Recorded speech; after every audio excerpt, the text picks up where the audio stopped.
Développement durable et tourisme, mais je voudrais que nous puissions aborder tous les aspects de la vie nationale. Tout ça parce que vous partez à l'introduction me demandant de parler PPR de communes, PPRD, c'est dont je n'ai pas connaissance. Le PPRD, c'est un grand parti, c'est un parti national. Les partis les plus populaires de la République, les partis qui a le plus grand nombre de députés, à lui seul au niveau de la Chambre basse. Le PPRD fait pratiquement 25% de la représentation nationale. Au niveau de la Chambre haute, il en est de même. Au niveau des provinces, indépendamment de toutes les magouilles fomentées pour le moment, pour renverser la majorité, pour renverser nos gouverneurs d'une manière inégale, moyennant les biais des banques, des pratiques qui ne sont pas du tout catholiques, des pratiques qui ne sont pas du tout acceptables, des pratiques qui ne sont pas du tout porteuses pour notre jeunesse, pour notre génération. En dépit de cela, notre parti, c'est celui-là qui avait les plus des gouvernements provinciaux et des gouverneurs provinciaux sur l'ensemble du territoire national. Donc c'est un grand parti, et c'est un grand parti qui sort des élections et à qui on a joué de mauvais tours institutionnels et qui tient par le nombre de ses représentants dans les institutions, qui tient à travers son implantation au travers du pays, qui tient à travers son implantation démocratique. Et voilà, je ne sais pas qu'est-ce que vous avez déniché, qu'est-ce que vous avez Monsieur Jean-Pierre évalué comme problème au CPPRD. Mbala Kassanda, merci, vous avez énuméré quelques éléments qui prouvent à suffisance que votre parti réclame et surtout vous traitez peut-être la gestion actuelle, une gestion selon vous calamiteuse. Je ne sais pas si j'ai mal employé les termes, mais tout ce que vous évoquez là, les 18 ans de votre gestion, vous n'avez pas fait, vous n'avez pas aussi travaillé de la sorte. Tout le monde qui venait d'appeler la gestion actuelle des calamités, ce n'est pas moi qui le dis, ça vient de vous. Vous habitez avec moi dans les cités populaires, vous avez les témoignages de nos masses populaires, vous les voyez à travers la montée vertigineuse des prix, vous les voyez à travers la situation sociale, des coûts sociaux avec lesquels nous vivons, comment est-ce qu'elles se plaignent. Vous les voyez à travers la hausse vertigineuse des prix des biens locaux. Que dirais-je qui puisse démontrer que oui, la gestion est calamiteuse, parce que quand on ne voit pas, c'est la gestion calamiteuse de la gouvernance. Et gestion calamiteuse, vous les voyez à travers la gouvernance politique. Je venais de citer là un exemple de la gouvernance socio-économique. La gouvernance politique, vous les voyez, rien de stable. Mais vous avez posé la question, qu'est-ce que nous avons fait? Nous, qu'est-ce que nous avons fait? Tout le monde qui veut dans ces pays. Si les plans économico-social, vous savez à quel taux d'échange entre les francs congolais et les dollars, qui est notre monnaie de référence en termes d'échange, à quel taux nous l'avons laissé. J'ai parlé des prix. Et tout ça, des prix qui ont haussé de manière vertigineuse. L'inflation, nous le vivons. Et tout ça, quand nous faisons des rapports entre ce que nous avons laissé et ce que nous vivons actuellement, il va de soi que la gouvernance est calamiteuse. C'est une gouvernance de promesses et non d'actes concrets. C'est une gouvernance de déclarations. C'est une gouvernance, que dirais-je, où tout est évoqué comme si nous vivions dans un monde de loterie. Rien de sûr, rien de précis. On tâtonne, on reconnaît que non, voilà. Et nous avions notre discours, quand nous étions dans l'opposition, nous venons de découvrir la réalité. Tantôt, c'est quand derrière les critiques acerbes qui ne veulent rien dire par rapport à ce qu'on a donné, vous comprenez que Qu'est-ce qui est encore de bon? Vous êtes journaliste. Monsieur Si vous Jean-Pierre avez quelque chose de bon à énumérer, si vous avez quelque chose de bon à énumérer comme exemple, vous pouvez l'énumérer puis nous allons en débattre. Mais raison pour laquelle il y a eu divorce entre FCC et Cash, parce que vous avez barricadé la route, vous n'avez pas voulu que l'actuel président puisse travailler. Et ils ont mis en place l'Union sacrée, le gouvernement a déjà été mis en place. Est-ce que vous pouvez quand même donner encore la chance à ce gouvernement de travailler, les warriors, et apprécier un peu le travail après une année, après 100 jours, en leur place? Quand on parle du FCC et du PPRD qui est bloqué, nous appelons ça langage de bois. C'est-à-dire, on parle en l'air et dans les vents. Comment ça? Quand vous êtes bloqué, quand on vous met des crocs en jambes sur le terrain, vous dites clairement comment mis le croc en jambes. Comment empêche de faire ceci, empêche de faire cela. On m'a bloqué. Ça cache beaucoup de choses. C'est un langage de voix qui ne veut rien dire. Comment voulez-vous qu'on puisse discuter, qu'on puisse parler du blocage? Là, on n'évoque pas la matérialité de ce blocage. Les comportements de la présidente de l'Assemblée nationale? Oui, quel comportement? Tu te donnes un exemple. En fait, moi je ne parle pas à la place. Vous êtes congolais, vous avez suivi, vous avez... Vous parlez de la présidente de l'Assemblée nationale. Après la mise en place de la nouvelle direction de l'Assemblée, du nouveau cabinet, vous avez suivi les déclarations des uns des autres. Parmi ceux-là qui avaient fait en sorte que le cabinet Mabunda puisse tomber, c'était un cabinet transparent, un cabinet rigoureux. Ceux qui avaient œuvré pour sa chute, ils n'ont pas tardé à dévoiler les causes, jusqu'à se rabaisser, à évoquer les cas. J'ai honte, je me gêne de le dire devant l'écran. Mais ils n'ont pas eu difficile à dire le pourquoi ils avaient fait. Comment veut-il que des grandes personnes, parmi lesquelles la crème intellectuelle, des professeurs d'université, qui prennent position moyennant les billets de banque? Bon, là vous avez les preuves. Mais c'est vous en avez les preuves. Les preuves ne viennent pas de moi. Ça veut dire que vous ne vivez pas ici au Congo. Vous n'avez pas entendu les députés, aussi bien de l'opposition que de la majorité, parler de des promesses. Voulez-vous que je cite le nom de ces députés-là qui avaient clamé tout haut au sein même de l'Assemblée pour dire que voilà, ils ont perçu de l'argent? À moins que vous ne vivez pas, que vous ne vivez Monsieur pas. Jean-Pierre, parlons un peu de ce qui concerne notre actualité. Aujourd'hui, 17 avril, 17 avril et 17 mai, excusez-moi, jour férié. C'est pas, vous avez un mot en rapport avec cette journée fériée? Moi, je pense que c'est un grand jour pour notre pays.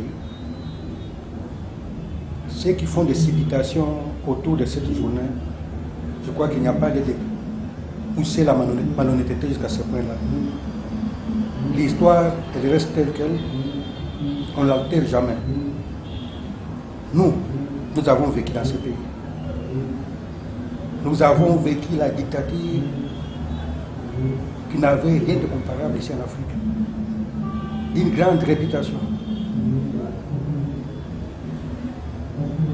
Un jeune, à l'époque, qui avait eu une vision claire, aussitôt que le mot avait été renversé, pour rentrer dans les maquis, pour aller combattre en faveur de la démocratie, en faveur d'une vraie liberté, en faveur de notre pays, avait vu clair à l'époque en se référant au maquis, et il n'avait pas tort. Il n'avait pas tort, pourquoi? Parce que quelques temps après, Lumumba a été renversé sans cause, et ceux-là qui l'avaient renversé l'ont proclamé héros national. Après avoir méconnu son combat politique, ils ont fini par les reconnaître comme héros national. Les jeunes à l'époque qui avaient vu clair et resté dans les maquis pendant des années, à un moment donné, il en avait eu marre du maquis et il avait pris des armes en mobilisant certains de nos jeunes pour pouvoir goûter hors du pays ces dictatures-là. Et c'est là aujourd'hui qui mettent en doute l'importance de cette journée comme journée de libération, journée de la récupération de notre indépendance, de notre liberté, je veux dire, politique, je pense qu'on ne peut pas pousser la malhonnêteté. Ce n'est plus une malhonnêteté, mais c'est à la limite. Ce n'est pas loin de la haine, ce n'est pas loin du rancœur. C'est une journée très importante comme d'autres journées, comme la journée du 30 juin, comme la journée du 4 janvier, comme la journée du 17 janvier. Et pour ceux qui pensent, cette journée nous a encore créé des problèmes. Cette libération nous a encore compliqué l'avantage de l'existence. Qu'en dites-vous? Tout mon tir, je viens de vous dire que l'histoire, on ne l'altère jamais. Vous savez, on a rendu de très mauvais service à notre jeunesse. Un chapitre de l'histoire de l'esclavage de notre pays a été biffé dans notre programme universitaire, dans notre programme d'enseignement primaire. Aujourd'hui, il y a certains jeunes, toute une génération d'ailleurs, qui ne sait pas que nous, dans notre pays ici, nous avons aussi été victimes de l'esclavage, à condition de cette volonté-là d'altérer l'histoire. Un livre portant le titre de l'histoire de notre pays à l'époque a été radié de notre histoire, a été incendié, brûlé. Tout simplement à cause de cet esprit-là, de la volonté à vouloir détourner l'histoire. L'histoire, on ne la change pas. On vit avec, on fait avec. Ça fait partie de notre culture. Je répète que vouloir occulter la réalité de cette journée, du 7 janvier, ça relève de la haine, du rancœur, de la jalousie, d'un esprit qui ne suis pas moi qualifié. C'est ça même qu'on peut appeler sorcellerie, quand on veut chercher à effacer une réalité vivante comme ça. C'est ça la vraie sorcellerie. Ce n'est pas une sorcellerie teintée de l'ironie, du cynisme. La vraie sorcellerie, c'est vouloir étouffer l'histoire. Voilà tout le monde. Voilà, alors pour la jeunesse, pour ceux qui veulent vraiment retenir quelque chose de cette journée, vous pouvez encore, à titre de rappel, expliquer cela à nos jeunes qui vous suivent en ce moment. Tout mon dire, ce que je peux dire à notre jeunesse, je le dis même à nous-mêmes, c'est de cultiver. C'est de cultiver la grande pensée des musées, l'auto-prise en charge. C'est de cultiver, c'est de comprendre ce que ça veut dire. Nous le disons partout dans le quartier où nous vivons, nous le disons au sein de notre parti. Il ne faut pas attendre les dirigeants à qui un mandat momentané est donné, ou ceux qui ont appartenu à l'histoire. Le fait que n'attendez pas que les mots d'ordre viennent de l'auto-prise en charge, sur tous les plans, sur les plans économiques, sur les plans sociaux et sur les plans politiques. Autrement dit, nous n'aurons pas obtenu notre indépendance nationale. Autrement dit, il n'y aurait pas eu la journée du 17 mai 1997. C'est parce que tout simplement, un certain nombre de citoyens autour des musées avaient compris que pour faire partie de la dictature, il fallait s'auto-prendre en charge. Et faire les pieds pendant autant de jours sur des milliers de kilomètres. Aucune histoire du monde, que ce soit en France avec la Révolution française, aux États-Unis, la Ligue pour l'indépendance, en Irlande, dans les Balkans, en Russie, bouteille dehors, il fallait une auto-prise en charge.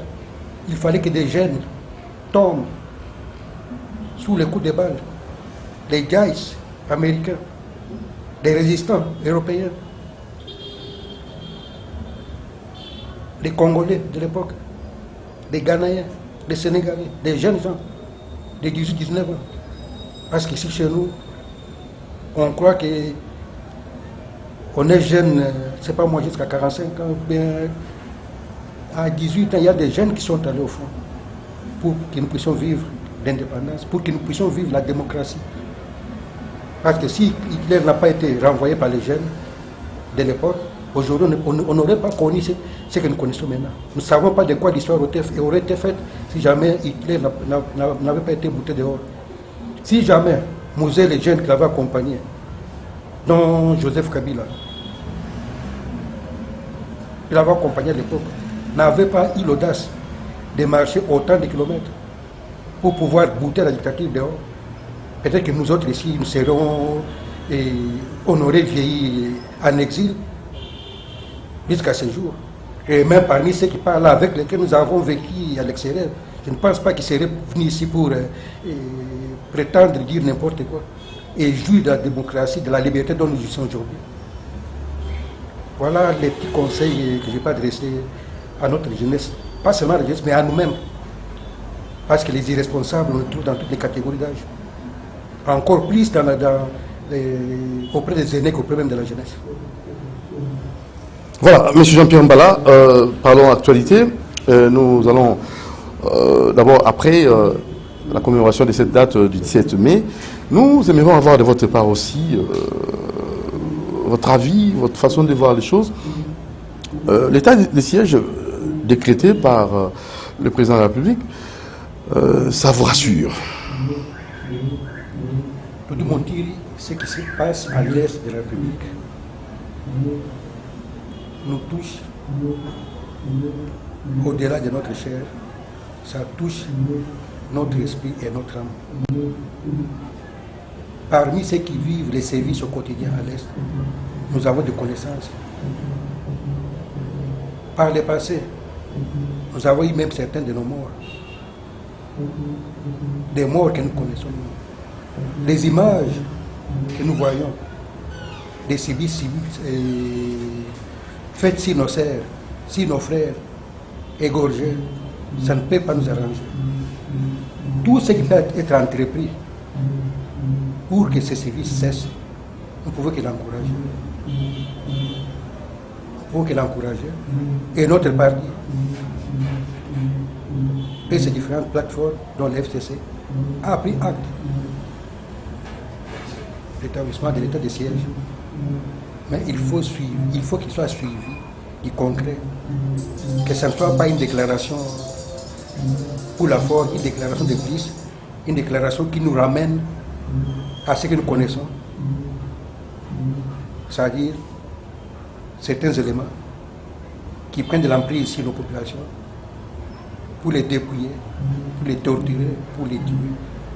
Nous aimerions bien que l'état de siège produise effectivement l'objectif avéré, l'objectif déclaré, qui ne se cache pas autre chose en dehors de cet état de siège. Voilà ce que je peux te dire. Parlons religion, quelques troubles qui a comme ça mis peut-être troubler l'ordre public, fin Ramadan, je ne sais pas, vous êtes aussi chrétien, vous avez un petit conseil à adresser peut-être aux autorités, tous ceux qui sont responsables de ces troubles, ou bien aux imams, aux fidèles musulmans, pour ces désagréments. Il nous a été rapporté par ceux-là qui ont suivi les procès sur les chaînes publiques, que la plupart des condamnés sont des jeunes, ou plutôt la grande majorité des condamnés sont des jeunes. C'est l'occasion pour nous de nous adresser à cette jeunesse. À travers cette jeunesse-là qui était à la base de ces troubles, il ne faut pas se laisser manipuler. Parce que la manipulation est devenue une monnaie courante ici chez nous. Derrière le comportement des jeunes, il y a derrière ceux qui attisent les faits. Les jeunes doivent en tirer la conclusion que si jamais il y avait manipulation derrière ces événements, ce sont eux qui ont payé. Ça doit les servir dans l'avenir pour comprendre qu'il ne faut pas détruire. Et ça, nous l'avons toujours dit.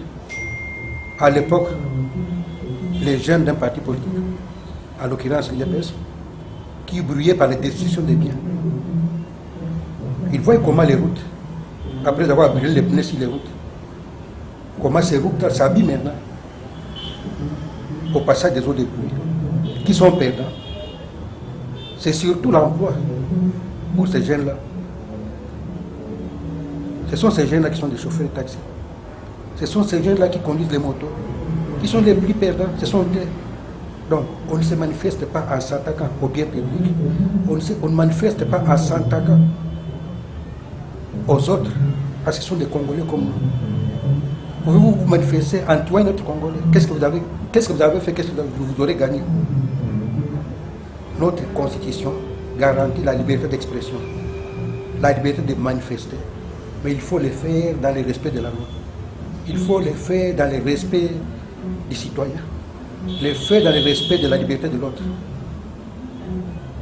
Voilà un petit mot que je n'ai pas ajouté par rapport à la problématique de la manifestation des jeunes musulmans qui venaient d'abord. Voilà, alors vous allez conclure en nous donnant comme ça votre position. En fait, le PPRD, vous êtes maintenant là, dans l'opposition, ou bien vous êtes toujours dans l'union sacrée. Vous accompagnez les idées du président de la République, vous soutenez le gouvernement Samba Lukonde, vous voulez l'amélioration des conditions de vie des Congolais, ou bien vous êtes peut-être dans une position contraire. Doudou Montiri, je vous réponds en tant que ministre PPRD, en tant que secrétaire exécutif national du PPRD. Mon entendement de la position que nous allons prendre par rapport à la gouvernance actuelle. D'une part, c'est l'opposition républicaine et d'autre part, c'est la résistance contre les violations continuelles de la Constitution.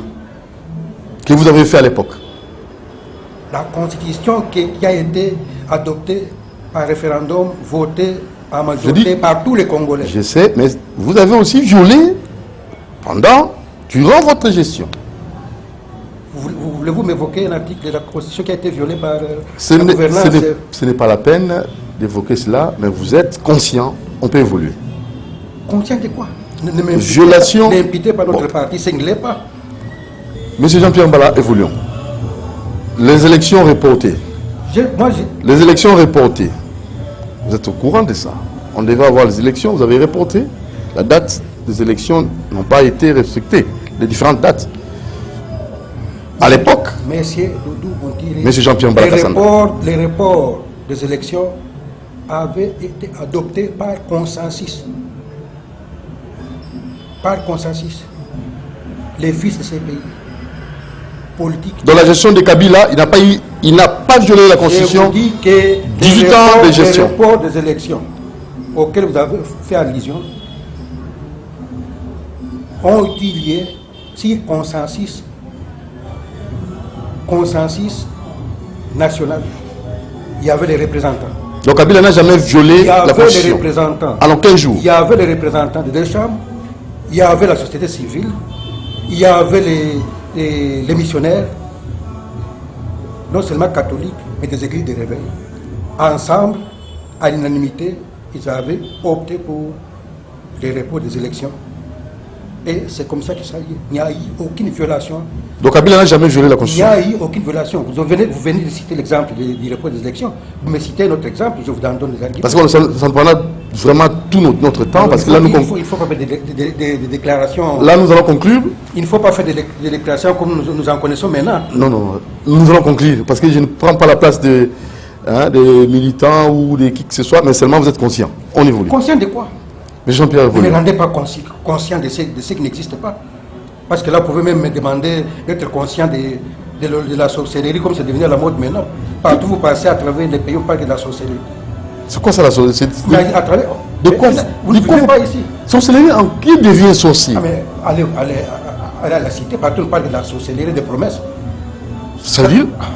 Moi, ça ne vient pas de moi. Oh, vous avez de la... En fait, c'est quoi? De la haine? La haine vis-à-vis de qui? Haine viscérale ou comment? Vis-à-vis de qui? Vous aimez le pays? Mais bien sûr que oui. Vous aimez l'évolution? Mais non, je venais de vous dire que ces pays nous appartiennent à nous tous. Comment ne pas vous aimer? Pourquoi ne pas aimer la chair sur laquelle vous êtes assis? Pourquoi ne pas aimer les lits dans lesquels vous dormez? Pourquoi ne pas aimer? Et vous croyez à l'amélioration de cette situation? Non seulement je crois, mais je tiens à l'amélioration. Et vous participez aussi? Je participe. Mais pourquoi des propos haineux? Pourquoi aimer? Donnez-moi un exemple. La sorcellerie, Là, ça ne vient pas de moi. ça fait de qui? Il y a une déclaration qui a été faite quelque part. Vous n'êtes pas au courant? Mais non, je ne suis pas au courant de ça. Allez vous renseigner. Évoluons. En termes de conclusion, parce que je vous ai posé la question de savoir si le FCC aspire ou bien appuie, soutient les idées du président de la République, de ce gouvernement Samalou Kondé. Je venais de vous dire que nous avons une position, et moi en particulier, j'ai soutenu cette position-là, c'est-à-dire une opposition républicaine et une résistance à tout ce qui est violation de la Constitution. C'est ça soutenir, c'est ça soutenir. Okay. Vous savez, les individus, soutenir un individu, qu'est-ce que ça veut dire? Vous me soutenez aujourd'hui, demain je disparais. Et vous croyez à l'union sacrée? J'ai dit ceci, que vous me soutenez aujourd'hui, demain je disparais. Qu'est-ce que vous allez soutenir encore? Par contre, il faut soutenir ceux sur lesquels nous fondons l'avenir du pays, c'est-à-dire la Constitution, c'est qui nous régit nous tous. Vous croyez à l'union sacrée? Croire à l'union sacrée, je ne sais pas moi, quoi vous dire. Tout simplement, nous sommes en train de les juger par leur comportement. Et leur comportement, je vous ai cité un exemple. Avant la mise en place. La décision de M. Kabila. Avant la mise en place du nouveau cabinet de la Chambre basse. Vous avez suivi ce qui s'est passé. Il y avait résistance au sein de l'union sacrée pour voter en faveur du bureau. Alors que c'est un bureau qu'ils avaient élu.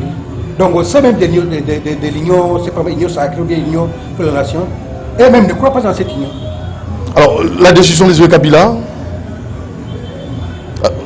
au niveau de Tanganyika, la position, la décision des autres Kabila, nous sommes en train de les voir, de la juger à travers la réaction des élus, à travers la réaction du peuple de Tanganyika.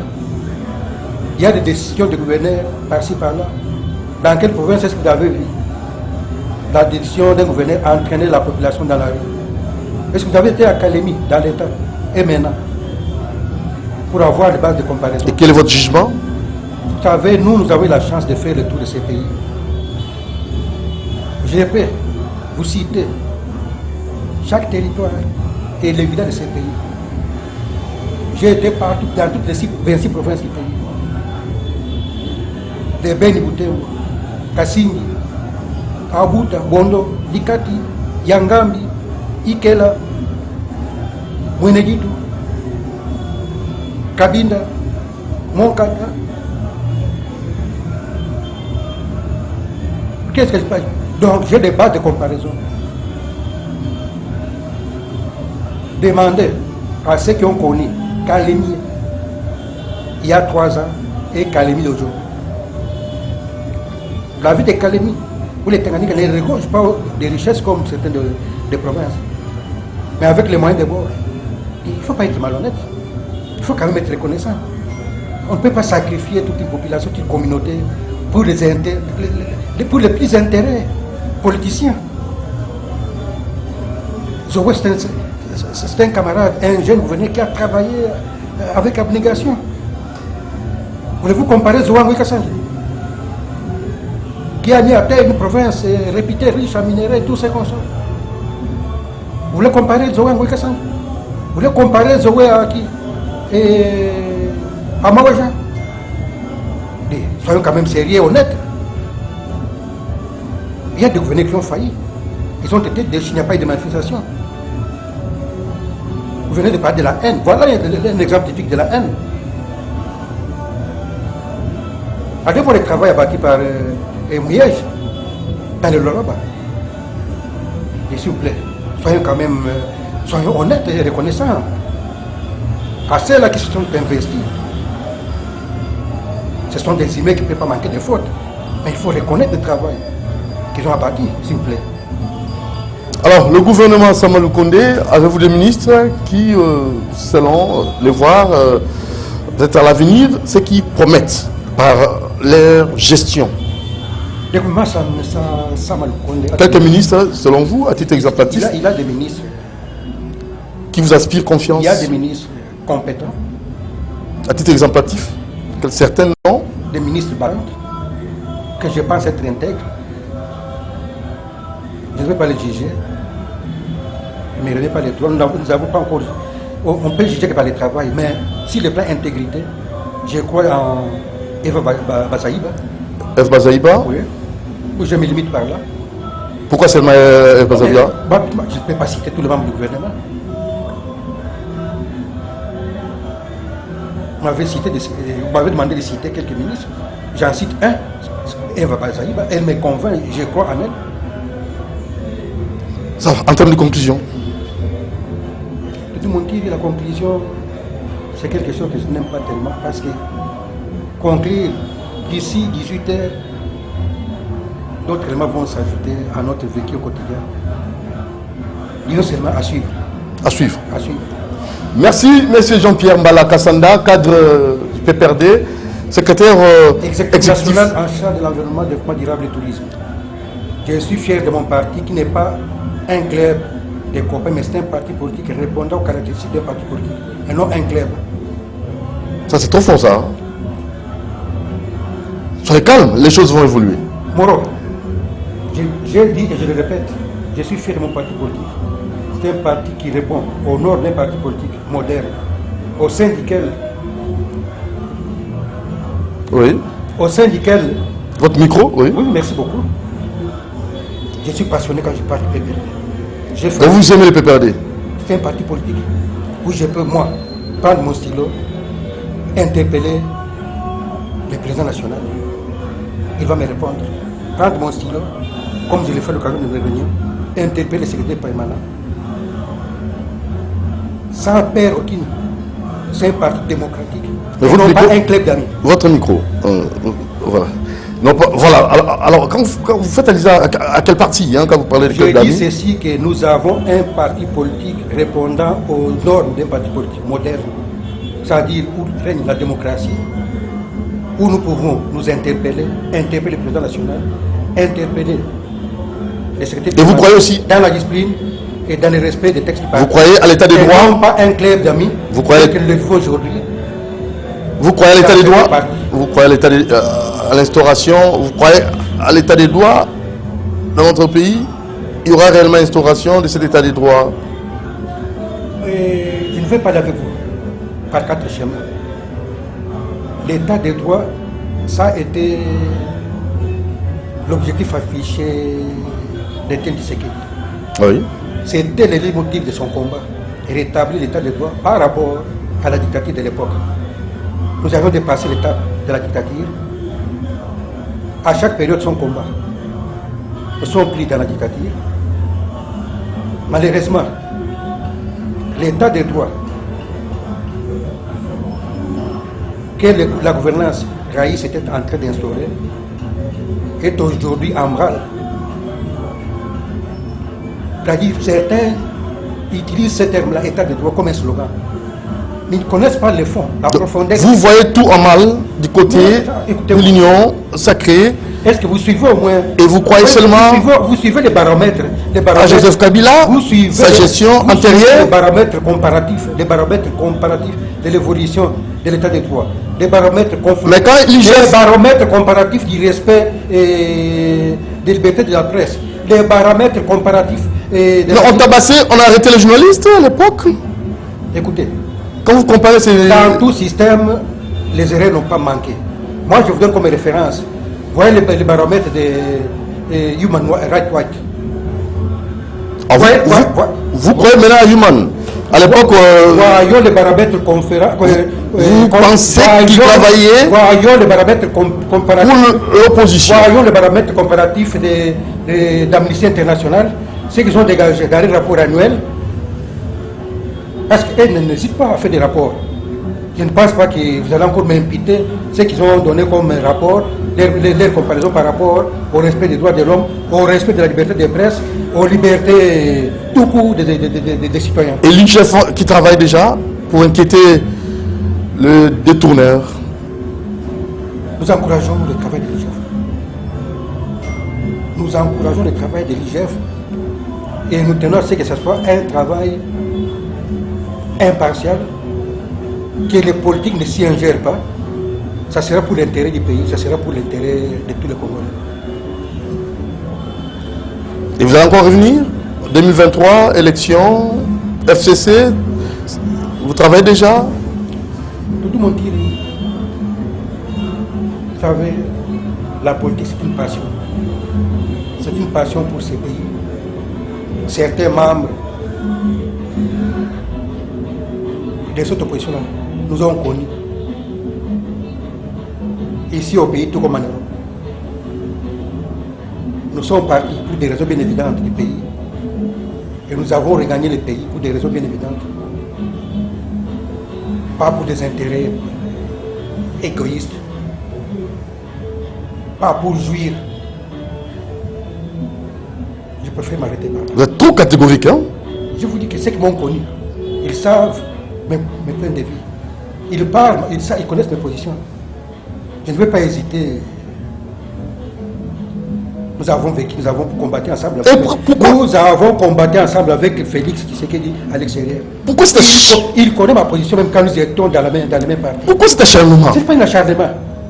Les jours où vous aurez l'occasion de vous rencontrer avec Félix Tshisekedi, il vous dira ce qu'a toujours été ma position.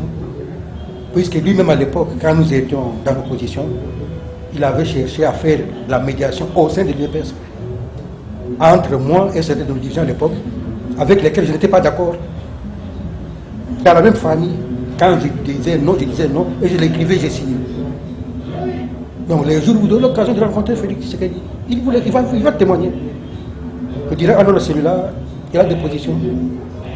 Il soutient quand il faut soutenir, et il est tranchant quand il faut être tranchant. Mais cette prise de position doit aussi aller dans le sens des intérêts de la population. Mais bien sûr que oui. Parce que ça, c'est bien sûr pour vos enrichissements illicites, là, c'est pas bon. Qui s'est enrichi illicitement de mon tiré? Là, je vous pose la question. Là, je vous Je ne interpelle. peux pas tolérer, moi, l'enrichissement illicite. Allez demander à certains camarades de mon parti. Moi, je ne manque pas de pointer certains de nos cadres, parce qu'il y en a qui sont des Congolais. C'est un esprit congolais. Je ne manque pas de pointer les doigts. Je ne vais pas citer le nom. Mais aller auprès de mes camarades, il faut leur demander, poser la question. Qui est M. Jean-Pierre Mbala Kassanda? Qui est M. Jean-Pierre Kassanda? Une autre émission, peut-être, il nous parlera de lui, de sa vie et de tous ses désirs, parce qu'il y a une émission Grand H, on va les recevoir dans cette optique-là, et vous allez en connaître, en savoir plus concernant ces cadres du PPRD que nous avons reçus pour vous. Jean-Pierre Mbala Kassanda, secrétaire exécutif chargé de l'environnement, secrétaire national exécutif. Je suis très jaloux d'assumer ces fonctions au sein d'un grand parti. Et quelle proposition donnerez-vous à Mama Eve Bazaïba pour la gestion de l'environnement en tant que ministre VPM? À l'intention de notre parti, quand il avait pris le secrétaire permanent, de proposer ma nomination auprès du président national, j'avais produit un document portant sur l'environnement, le développement durable et le tourisme. Je ne suis pas camp pour cette université, mais c'est un travail militant que j'avais produit, que je ne manquerai pas de mettre à sa disposition.